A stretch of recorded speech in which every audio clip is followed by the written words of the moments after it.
Welcome to It's Not God's Fault. Hi, I'm Yoli. This is the final episode in our Red Flags series. The purpose of today's episode is to understand why we ignore the red flags and how to spot them sooner. This episode is about awareness. Why do we ignore red flags? We ignore them because sometimes we're not familiar with peace, so chaos feels more familiar. We might ignore them because we've already been traumatized and trained to survive instead of evaluate. The fear of being alone outweighs the fear of being harmed, and a trauma bond will feel like love. We also ignore them because the abuse escalates slowly and nothing feels quite bad enough at the beginning. We don't ignore red flags because we're stupid, we ignore them because we've been conditioned to. I ignored the red flags of knowing that my ex-husband waited with a gun to kill his girlfriend's lover. I ignored the red flag when he threw a fit in public over a meal he thought wasn't made right. I ignored the red flags of watching him call his mother a bitch. I even ignored the red flags of our history of having a violent relationship before we got married. But those weren't random, they're all connected.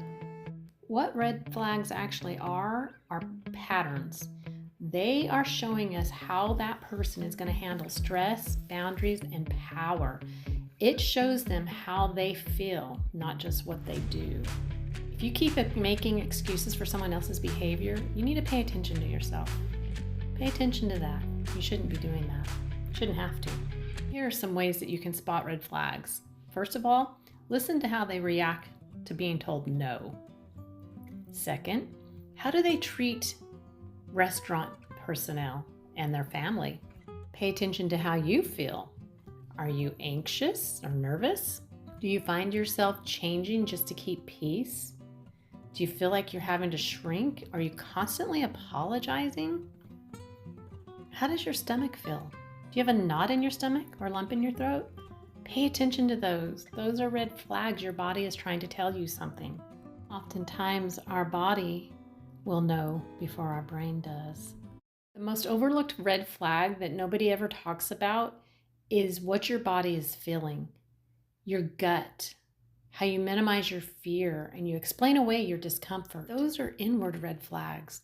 That is your own body and your own heart telling you, hey, pay attention. When you are disappearing in a relationship, pay attention to that. That's a red flag. You don't have to prove anything to earn safety. You can slow down in relationships.